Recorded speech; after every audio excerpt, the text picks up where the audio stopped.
이렇게 교회를 떠나가는 그런 상황입니다. 교회 안에서 믿음 있기가 되지 않는 상황입니다.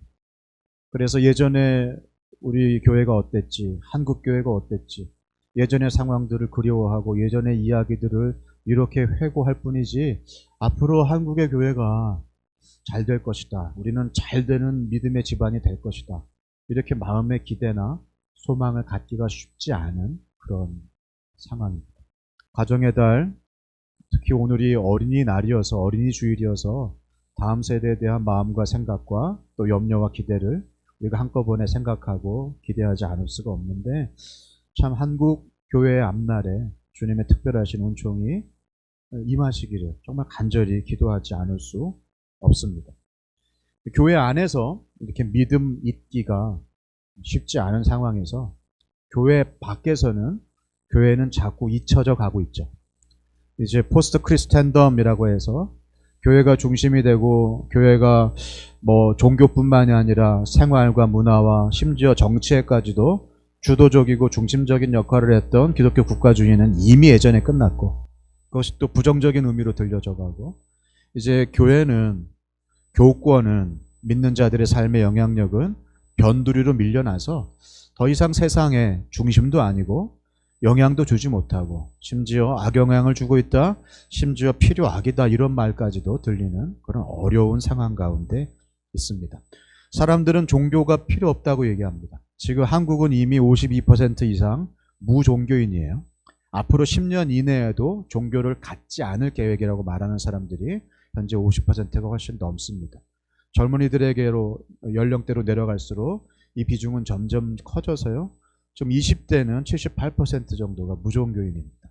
10명 중에 8명은 종교가 없고 종교의 필요성을 느끼지도 않고 있습니다. 다시 말해서 요즘 사람들은 종교에 관심이 없고, 요즘 사람들은 교회 안에 있어도 교회를 떠나길 하지 교회 안으로 찾아오거나 믿음을 이어가는 상황은 아니라는 것입니다. 밖에서 들어오는 사람도 없고 안에 있는 사람들도 빠져나가고 끊어지는 상황. 엎친 데 덮친 격이고 출구가 보이지 않고 터널의 끝이 보이지 않는 그런 상황이 한국교회의 상황이다, 이렇게 생각하시면 과언이 아닙니다. 이런 때에 복음 위에 굳게 서서 복음을 잘 물려주고 복음을 잘 전하는 교회를 꿈꾸면서 한 교회가 시작이 됐습니다. 다시요. 이런 때에 복음 위에 굳게 서서 복음을 잘 물려주고 복음을 잘 전하는 교회가 되겠다고 한 교회가 시작이 됐습니다. 저는 이것이 하나님의 기회라고 생각을 합니다. 여러분은 어떻게, 어떤 각오로 시작하셨는지 모르겠지만 저는 하나 비전 교회를 향한 제 마음의 기대와 간절한 소망이 크고요, 또 여러분 교회가 걷는 걸음이 그 다음 사람에게 건강한 교회, 하나님이 기뻐하시는 교회 본이 돼서, 아, 저렇게 믿으면 되겠구나, 저렇게 살아가면 되겠구나, 아, 이것이 교회겠구나, 그렇게 마음의 소망을 가지고 용기를 가지고 똑같은 꿈을 꾸며 따라가는 그런 믿음을 잇는 교회들이 많이 나타나기를 간절히 구합니다. 어떻게 그렇게 할 수 있을까요? 믿음의 대를 잇는 것이, 복음을 전하는 것이 우리 하나 비전 교회만의 비전은 아닙니다. 그건 모든 교회의 소원이고 소망이어야 합니다. 교회는 그것을 위해 존재합니다. 모든 교회는 잇기, 연결을 위해서 존재합니다. 소망이 없는 죄인과 소망이 되시는 주님을 연결하기 위해서 교회는 존재합니다. 죽을 수밖에 없는 죄인과 생명이 되시는 하나님을 연결하기 위해서 교회는 하나님이 친히 세우신 기관입니다. 우리는 목숨 걸고 이어주어야 됩니다. 우리는 목숨 걸고 남겨야 됩니다. 교회는 연결해야 합니다. 어떻게 그 일을 할 수 있을까요? 저는 우리가 가지고 있는, 우리 인생이 가지는 모든 본질적인 질문에 대한 답이 하나님의 말씀 속에 있다고 믿습니다. 하나님의 말씀에는 우리의 모든 근원적 질문에 대한 분명한 답이 있습니다. 오늘 그 말씀에 대한 답으로 저는 디모데후서의 말씀을 가지고 찾아왔습니다. 디모데후서는 바울의 마지막 편지입니다. 바울이 13권의 성경, 13편의 편지를 남겼는데 그 13편의 편지 가운데에서 가장 마지막에 쓴 편지입니다. 실제로 바울은 이 편지를 남기고 6개월 후에 참수형을 당해서 로마의 형장에서 죽었습니다. 그래서 디모데후서는 바울의 유서와도 같습니다. 유서는 마지막 순간에 가장 중요한 말씀을 가장 중요한 사람에게 남기기 마련입니다. 저는 오늘 여러분에게 제가 지금 생각하고 있는 가장 중요한 말씀을 마지막으로 남기겠다는, 유언을 남기겠다는 각오로 찾아왔습니다. 사실 제가 오늘 여러분에게 설교하고 다음에 언제 올지 정해진 바가 없고 저는 오늘이 마지막 기회다라고 생각을 하고 단 한 번만 기회가 주어진다면 나는 무슨 말씀을 남기겠는가. 제 마지막 묘비명 같은 말씀, 제 마지막 유언과도 같은 말씀은 전해야 되겠다라는 심정으로 디모데후서 말씀을 가지고 왔습니다. 디모데후서의 말씀, 그것은 이제 죽음을 앞두고 있는, 죽음을 직감하고 있는 바울이 복음을 땅끝까지 이렇게 전하고 이어주는 일들이 내가 죽더라도 끝나서는 안 되겠는데, 이 일도 이어져야 할 텐데, 그래야 복음이 이어질 것인데, 이것을 물려받아서 또 다른 사람들에게 이어주어야 할 바울의 수제자, 바울의 아들처럼 여겼던 그 디모데에게 네가 다른 사람을 세워서 그 사람이 또 다른 사람을 세워가는 이 믿음의 체인, 연결, 이것이 끊어지지 않고 계속되도록 해다오라고 하는 유언을 남기는 것입니다. 디모데후서 전체의 말씀을 단 한 절로 요약해서 전하라고 한다면 저는 우리가 읽었던 오늘의 말씀 디모데후서 2장 15절을 주저함이 없이 그렇게 선택할 것입니다. 저는 제 묘비명에 이 말씀을 이렇게 적어달라고 유언으로 남길 것입니다. 디모데후서 2장 15절 말씀 제가 다시 한번 읽겠습니다. 너는 진리의 말씀을 옳게 분별하며 부끄러울 것이 없는 일꾼으로 인정된 자로 자신을 하나님 앞에 드리기를 힘쓰라. 이 한 문장으로 되어 있지만 이 한 문장 안에는 크게 세 가지의 기둥으로, 세 가지의 원리로, 세 가지의 실천으로 우리에게 도전을 주는 하나님의 말씀이 있는데, 이것이 저와 여러분에게 믿음을, 하나님을 알고 하나님 안에서 자라가고 넘쳐 흘러 세상에게 복음을 전해주고 이어주는 여러분의 비전을 실천하는 중요한 그런 기둥이 되어지기를 간절히 축복합니다. 첫 번째, 진리의 말씀을 옳게 분별하라. 이 말씀을 가지고 나누겠습니다. 같이 한번 읽어볼까요? 진리의 말씀을 옳게 분별하라. 너무 평범해서 너무 정답 같아서 마음에 어떤 도전도 잘 안 되시죠? 교회에 와서 성경 말씀을 옳게 분별해라. 너무 당연한 얘기잖아요. 그래서 우리는 이 말씀을 한국말로 읽을 때 큰 도전이 되지 않습니다.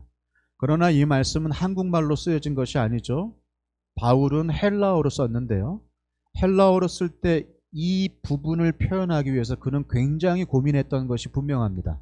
왜냐하면 성경 전체에 딱 한 번밖에 등장하지 않는 굉장히 특이한 단어를 가지고 왔거든요. 성경이 이렇게 두껍잖아요. 그 두꺼운 성경 가운데서 딱 한 번밖에 안 쓰였어요. 어디예요?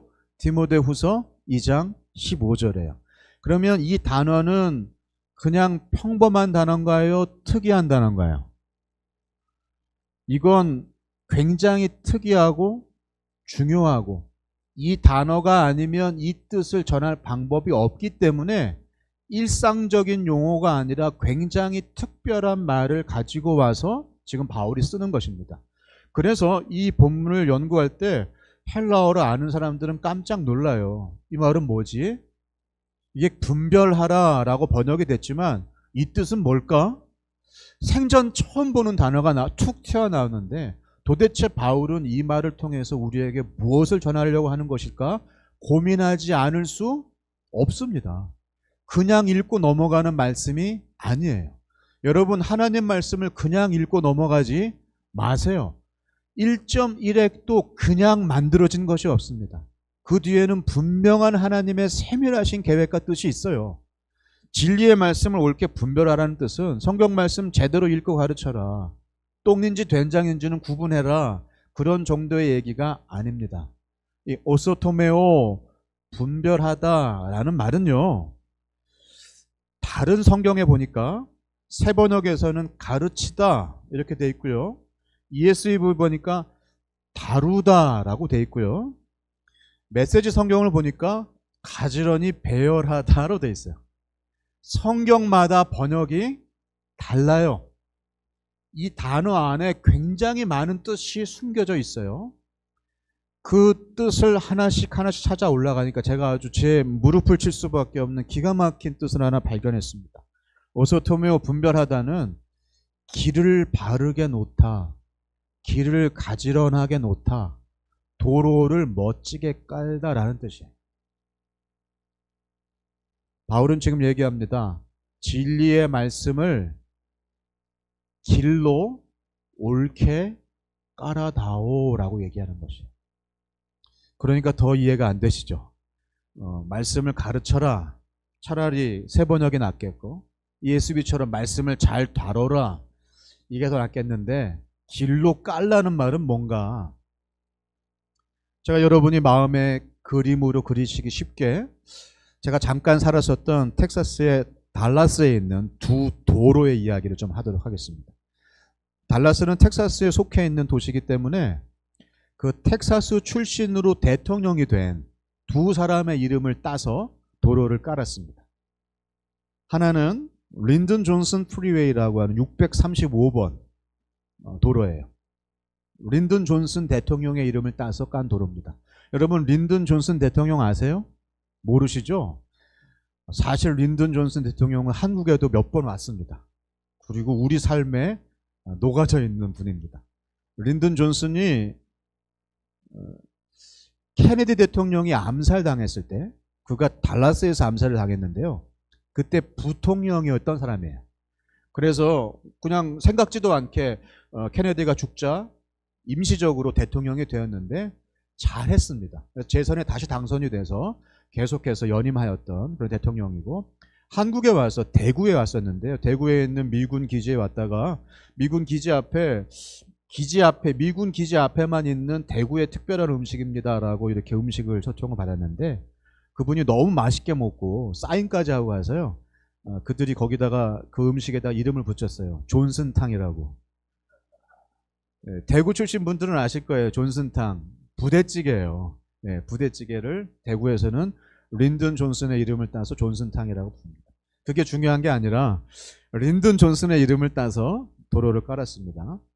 또 하나는 여러분도 잘 아시는 조지 부시 대통령. 아버지도 조지 부시, 아들도 조지 부시. 근데 그 아버지의 이름을 따서 둘 다 텍사스 출신이고 텍사스 주지사 출신으로 대통령이 됐죠. 아버지 조지 부시의 이름을 따서 조지 부시 턴파이크라고 하는 돈을 내는 유료 톨웨이가 있습니다. 제가 질문을 하나 하겠습니다. 텍사스 주 정부가 자기네 출신으로 대통령이 된 두 사람이 이름을 따서 이 두 도로를 깔 때 대충 깔았을까요? 최선을 다해서 깔았을까요? 왜 최선을 다해서 깔았다고 생각하세요? 대충 깔면 무슨 일이 생기나요? 대충 깔면 이런 일이 생깁니다. 아, 조지 부시 후졌어. 아우, 조지 부시 엉망이야. 조지 부시 비만 오면 맨날 파요. 조지 부시 그 길로 가느니 내가 딱 차라리 죽지. 조지 부시 돈까지 받아. 조지 부시 도둑놈. 조지 부시 맨날 공사해. 맨날 조지고 부시고 조지고 부시고. 야, 그래서 조지 부시인가? 누구 이름이 욕을 먹어요? 그들이 자랑스러워하는. 그래서 그 이름을 갖다 붙인 그 조지 부시의 이름이 욕을 먹는 거예요. 그래서 조지 부시 턴파이크는 기가 막히게 깔았습니다. 돈 내고 탈만해요. 시간도 줄이고요. 얼마나 잘 깔았는지 정말로 유리 위를 미끄러지듯이 달려. 그런데 그 단어를 가지고 와서 지금 바울이 디모데에게 얘기하는 거예요. 아주 특별한 단어. 이 단어가 아니면 설명할 방법이 없기 때문에 그러는 거예요. 그냥 디모데에게 디모데야 나는 이제 죽는데 큰일 났다 디모데 이제 뒤를 어찌 잇노 사람들이 말씀 가르친다고 말씀을 제대로 알아듣기를 하나 실천을 하기도 하나 너도 한번 고생해봐라 디모데야 디모데 욕보이소 그러고 가면 되는데 디모데한테 고민하고 고민해서 디모데야 성경 말씀을 이렇게 해다오 오소 토메오 해다오 라고 부탁하는 겁니다. 여러분 말씀은 그냥 가르치면 끝나는 게 아니에요. 말씀은 이해하고 가르치고 내가 은혜 받으면 끝나는 게 아니에요. 말씀은 길로 깔아내는 거예요. 말씀은 우리의 삶으로 까는 길이에요. 게다가 그 길에 이름이 달려 있습니다. 어떤 이름이 달려 있나요? 우리가 자랑스러워하고 우리가 존경하고 우리가 사랑하고 우리가 영광스러워하는 여호와의 이름이 달려 있는 길입니다. 하나님의 이름이 달려 있는 왕의 도로를 우리가 까는 거예요. 하나님의 말씀으로. 나만 가고 마는 길이 아니에요. 모든 길은 그 다음 사람을 기억해야 됩니다. 우리는 함부로 걸으면 안 됩니다. 앞서 걸어간 사람의 발자국을 보고 그 다음 사람이 쫓아가거든요. 눈길 함부로 가면 안 되고요. 산길 함부로 가면 안 돼요. 안전한 길, 복된 길, 생명의 길로 가야 그 다음 사람이 쫓아가면서 유익을 얻잖아요. 함부로 갈짓자로 낭떠러질로 가면 그 뒤에 가는 사람, 따라가는 사람 다 죽잖아요. 그러니 디모데야, 남에게 가르치기 전에 네가 너의 삶으로 이 하나님의 말씀을 멋지게 깔아다. 이 길이 바로 생명길이라고 뒷사람이 철석같이 믿고 따라올 수 있도록, 그리고 믿고 따라오는 사람들에게 진정한 생명을 줄 수 있도록 디모데야 하나님의 말씀의 길을 멋지게 깔아다오라고 얘기하는 것입니다. 정말로 그래요. 우리는 개인 성경 공부하고 개인 고백해서 개인으로 믿는 것 같지만 믿음의 길은 절대로 혼자 걷는 길이 아닙니다. 그 다음 사람에게 물려주어야 할 길입니다. 여러분 한 사람 뒤에 몇십 명이 될지 몇백 명이 될지 아니 몇만 명이 될지 모르는 믿음의 후손들이 있다는 것을 여러분 기억하시기를 바랍니다. 믿음의 길을, 여호와의 길을 여러분의 매일의 삶으로 멋지게 깔아내시는 우리 하나비전교회 성도 되시기를 축원합니다. 우리 옆에 있는 분에게 얘기합시다. 왕의 대로를 멋지게 깔아주세요. 우리 아빠가 가는 길이라면 확실하다. 그렇게 믿고 따라올 수 있다. 우리 선생님이, 우리 주일학교 선생님이 가시는 길이라면 그건 정말 복된 길인 게 확실해. 라고 누군가 우리 뒤통수를 보고 쫓아올 수 있다. 아니면 반대로, 엄마가 가는 천국이라면 저는 안 가겠습니다. 거기는 이미 천국이 아니에요. 엄마가 있다면. 제가 실제로 들은 얘기예요. 권사님 딸이 저한테 와서 그래요. 목사님, 우리 엄마 천국 갈까요? 지옥 갈까요? 그러는 거예요. 왜? 천국 가시겠지. 우리 엄마가 가는 천국이라면 저는 가고 싶지 않아요. 그러더라고요. 심각하게. 우리 엄마한테 주님은 예수님이 아니에요. 우리 엄마한테 주님은 부동산이에요. 그러는 거예요. 우리 엄마는 부동산에 미쳤어요. 부동산 묵상하고 부동산을 암송하고 부동산을 소망하고 부동산에 마음의 소망을 둔대요. 실제로 그 권사님께서 이렇게 구역 모임 인도하시면서 그런 실수를 하셨다 그러더라고요. 구역 모임 인도하시면서 여러분으로 치자면 포도원 모임 인도하시면서 자 찬송가 303동 하시겠습니다. 일단은 그 주에 303동 물건을 사야 되나 말아야 되나 그걸 묵상하다 보니까 이분이 303동 찬양하자고. 그걸 딸이 계속 보고 있는 거예요. 주일에 권사님이 어떤 종교 활동을 하시나 그게 아니라 우리 엄마가 삶에 어떤 선택을 하고 있는지를 보고 있는 거예요. 그 선택이, 그 기침 소리가 힘이 있어서 삶이 정리가 되고 아무리 어려운 일이 있어도 믿음의 선택을 했던 아버지의 걸음이 정말 믿음직해서 내가 삶에 어떤 고통이 그리고 어려운 순간에 그 선택의 순간이 와도 나는 아빠처럼 살겠다. 나는 엄마처럼 살겠다. 우리 할머니처럼 살겠다. 우리 선생님처럼 살겠다. 그런 사람이 있으면 끊어지지 않습니다. 그런 사람이 있으면 미래의 소망이 있습니다. 그런 사람이 있으면 잘 되는 가문이 될 겁니다. 그런 사람이 있으면 복된 교회 될 겁니다. 삶으로 믿음의 길을 깔아주십시오. 그것이 첫 번째 기둥입니다. 오늘 디모데후서 2장 15절은 두 번째로 우리에게 이렇게 이야기합니다. 부끄러울 것이 없는 일꾼으로 인정받으라. 따라해 봅시다. 부끄러울 것이 없는 일꾼으로 인정받으라. 성경엔 가끔 우리를 이렇게 좌절케 하는 명령들이 있습니다. 오래 믿으신 분들은 너무 당연하고 흔해서 그냥 넘어가지만 처음 들으시는 분들은 깜짝 놀래요. 오른쪽 뺨을 치고도 왼쪽 뺨을 대라. 그게 가당차는 말입니까? 오른쪽 뺨을 맞으면 어떻게 되죠? 기소해야죠. 돈 받아내야 되잖아요. 정의를 구현해야 되잖아요. 법정에서 정의 구현 안 하면 사적으로라도 실현해야 되잖아요. 이게 지금 이 시대의 시대 정신 아닙니까? 정의 구현. 성경에 보면 그냥 바보같이 살래요. 겉옷달라고 하면 속옷까지 내주라. 그러실 수 있어요? 성경의 명령이잖아요. 그걸 우리는 심각하게 생각하지 않지만 정말 우리가 진실되게 그리고 정말로 솔직하게 하나님의 말씀에 반응한다면 우리가 따르지 못할 말씀과 명령이 한두 가지가 아닙니다. 그렇죠? 눈에는 눈, 이에는 이. 그 모세의 율법이 훨씬 우리한테 맞아. 은혜의 시대를 살면서도 나한테는 주님의 은혜가 내려지길 원하지만 다른 사람한테는 모세의 율법의 그 정의가 펼쳐지길 원하잖아요. 그게 우리잖아요. 그래서 우리는 사실 부끄러울 것이 없는 일꾼으로 인정받으라. 걔 뭔가 대단한 뭐겠지. 이렇게 넘어갑니다. 실제로 이 말씀은 우리가 이 말씀대로 따라야 되는 말씀이에요. 그래서 제가 여러분에게 여쭙겠습니다. 나는 하나님 앞에 부끄러울 것이 없는 일꾼이다. 나는 인정받은 일꾼이다. 손 들어주시길 바랍니다. 하나비전교회 한 명도 없네요. 다시요. 나는 하나님 앞에 요만큼도 부끄러울 것이 없는 사람이다. 손 들어주시기 바랍니다. 큰일 났네. 여러분이 지금 속으로 무슨 얘기를 하는지는 다 들립니다. 아유, 지는.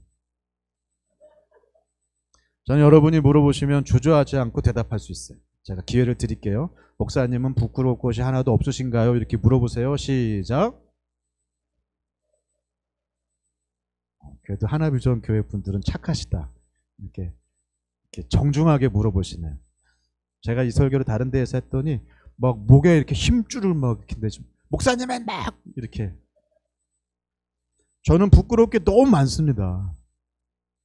제 중학교 동창들은 제가 저보고 그래요. 야, 하나님이 계시긴 계신가 보다. 야, 네가 목사가 되다니. 그러면서 저는 부끄러울 게 너무 많은 사람이에요. 이 얘기는 하나님 앞에 흠도 없고 하나님 앞에 요만큼도 잘못한 것이 없는 사람이 되라, 그런 얘기가 아니에요. 이 얘기는 군대 용어입니다. 바울은 그 당시에 문화적으로 주변에서 흔히 볼 수 있는 것을 비유해서 혹은 그 용어를 가지고 와서 사람들이 바로 알아들을 수 있도록 하는 기가 막힌 현대의 동시대적인 화법들을 잘 활용했는데요. 바울은 당시에 흔하게 볼 수 있었던 로마 군대의 군인 되는 방법에 관한 단어를 가지고 와서 지금 부끄러울 것이 없는 일꾼, 어떻게 보면 부끄러울 것이 없는 군인으로 서라, 이렇게 도전하는 것입니다. 여러분, 이 말씀은요, 도키모스, 인정받다라는 말은 도케, 지켜보다라는 말에서 왔어요. 당시 로마 군대는 지켜야 할, 관할해야 할 로마의 영토가 점점 넓어지다 보니까 그 관할해야 할 군인의 숫자가 점점 더 많이 필요하게 됐어요. 근데 로마의 시민권을 가지고 있는 로마의 청년들, 로마의 군인들은 한계가 있잖아요. 그러다 보니 용병을 쓰기 시작합니다. 그래서 로마 사람이 아니더라도 로마 군인으로 자원 입대를 하면 돈도 주고요. 심지어 뭘 줘요? 로마의 시민권을 줘요. 지금도 미국 시민권을 받을 수 있는 가장 빠른 길 중에 하나가 로마가 아니라 미국의 군인으로 입대하는 거예요. 마찬가지로 전 세계를 다스리고 있는 로마가 이렇게 아무나 지원을 받아서 로마의 군사로 모집을 합니다.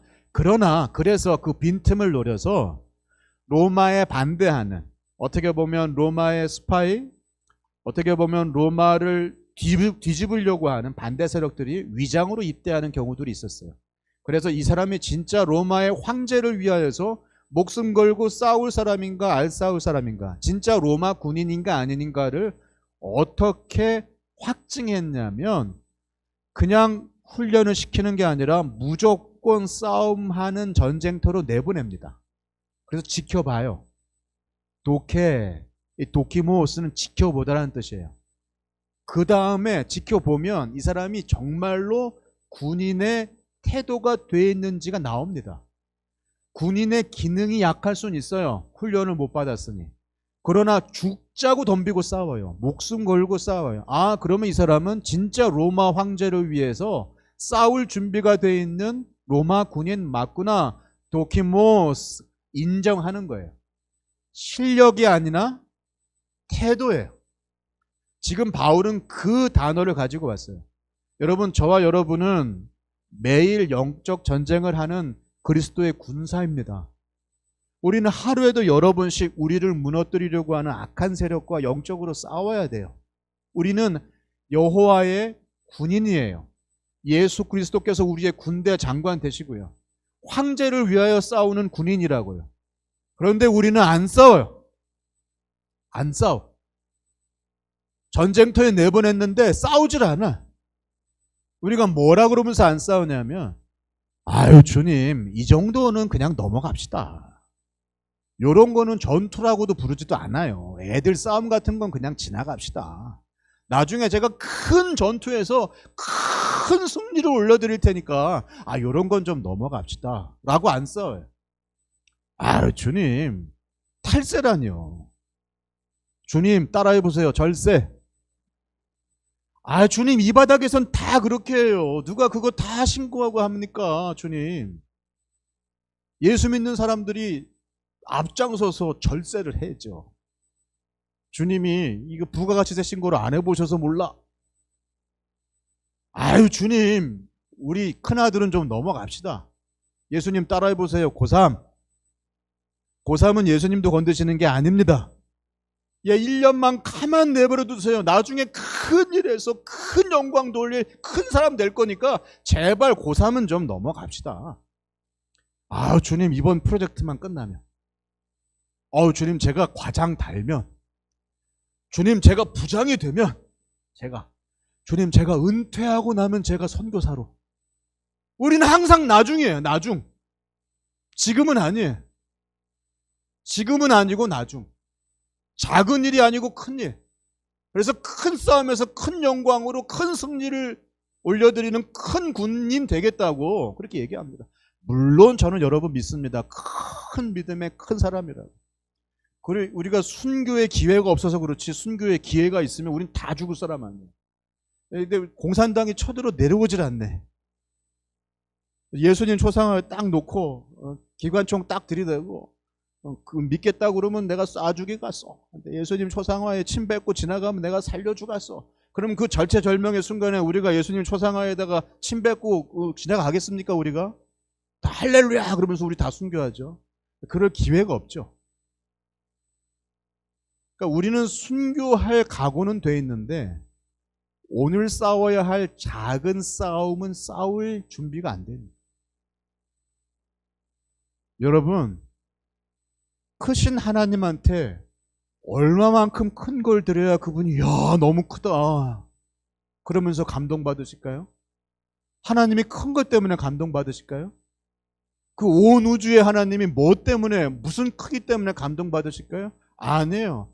하나님은 우리의 작은 한숨, 우리의 작은 정성, 우리의 그 작은 것까지도 그냥 넘어가지 않고 싸워내는 태도를 보신다고요. 우리의 실력이 아니라 우리의 태도를 보십니다. 여러분, 교회는 승리하게 되어 있습니다. 우리는 승리가 확정된 싸움을 싸우는 군인이에요. 그런데 왜 그 싸움을 안 싸워요? 싸우기만 하면 무조건 우리에게는 큰 승리가 보장돼 있잖아요. 근데 왜 안 싸워요?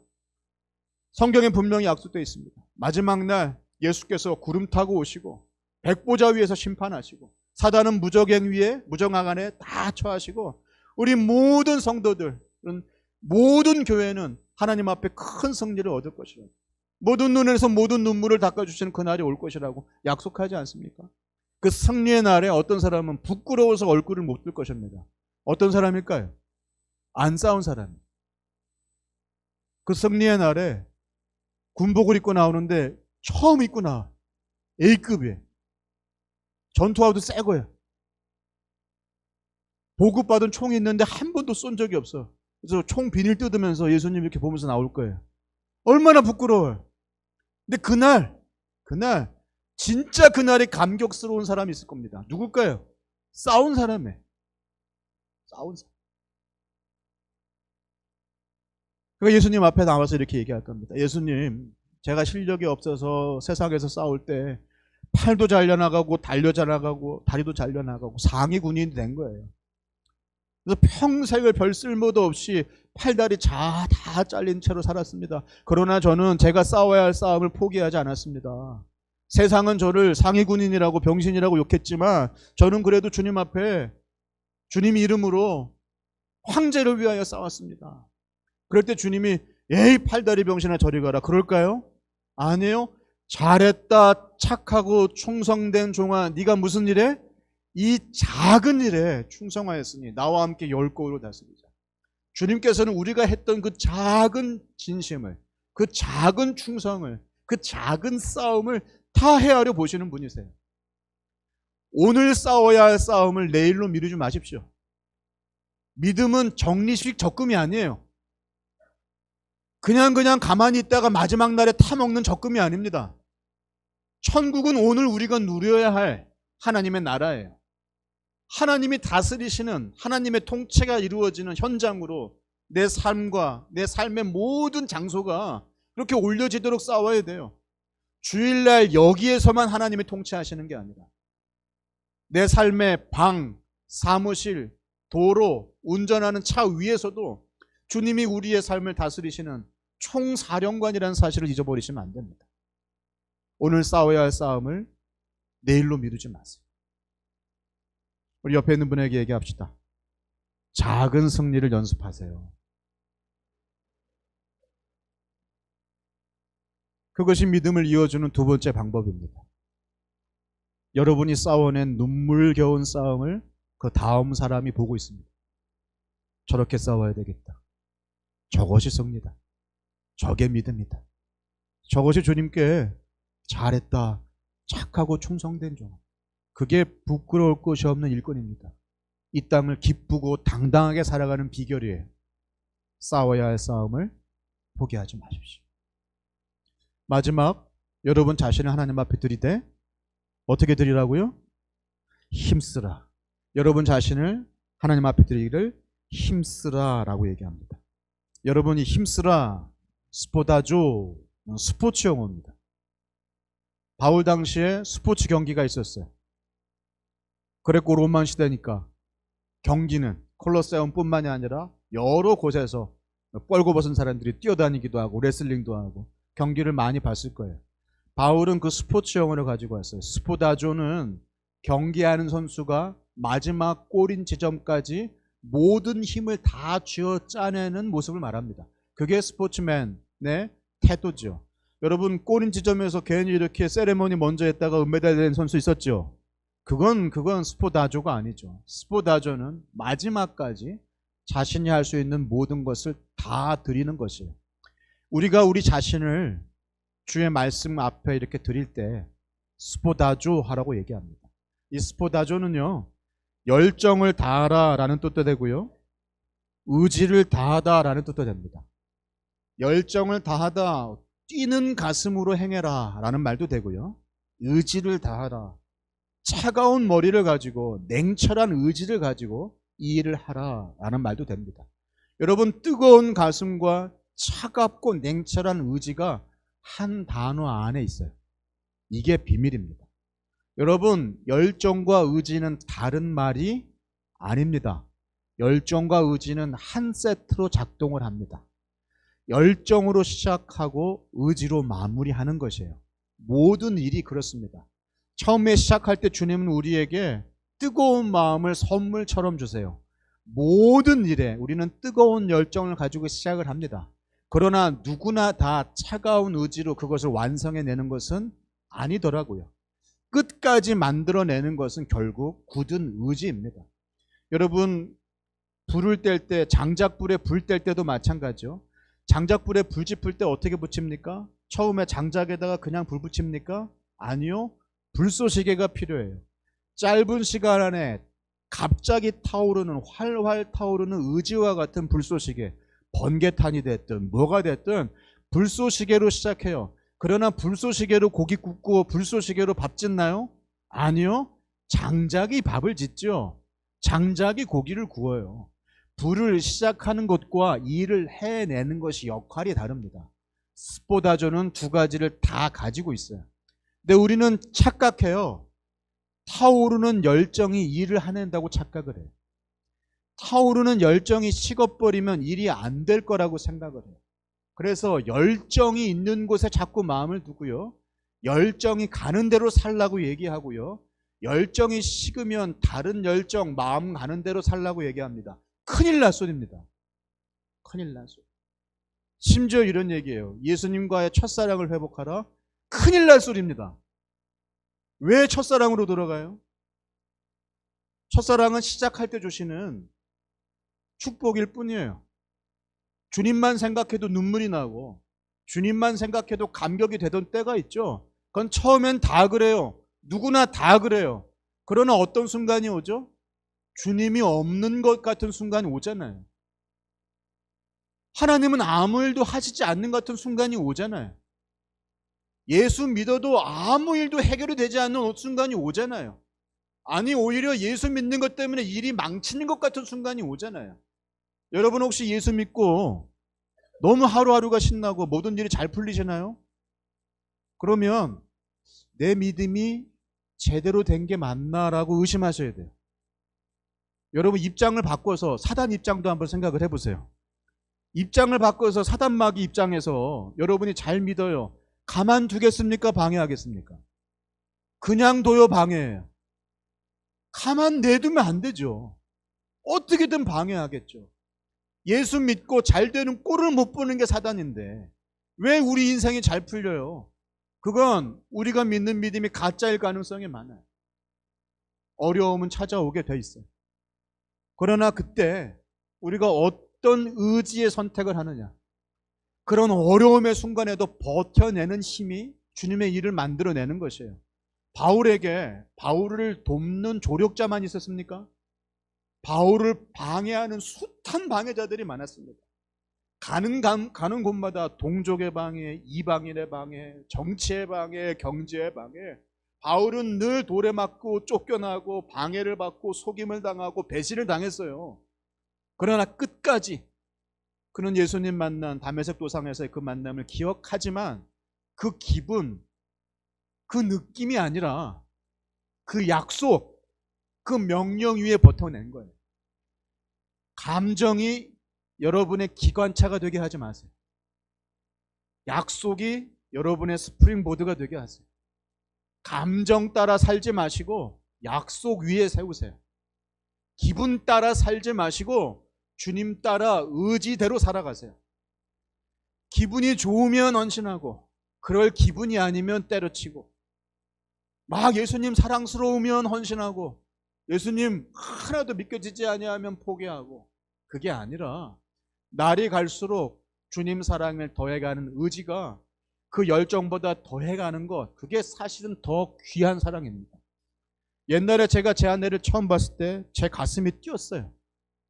지금 결혼 23주년입니다. 제 가슴이 제 아내를 보면 24주년이네요. 제 아내를 보면 제 마음이 요즘 뛸까요? 안 뛸까요?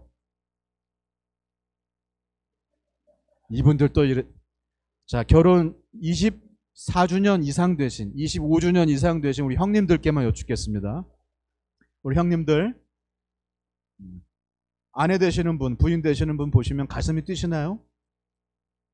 깜짝 놀라요. 예. 25년이 넘었는데 아내를 보고 가슴이 뛴다. 둘 중에 하나예요. 심혈관 질환이 있든지 숨기는 게 있든지. 예.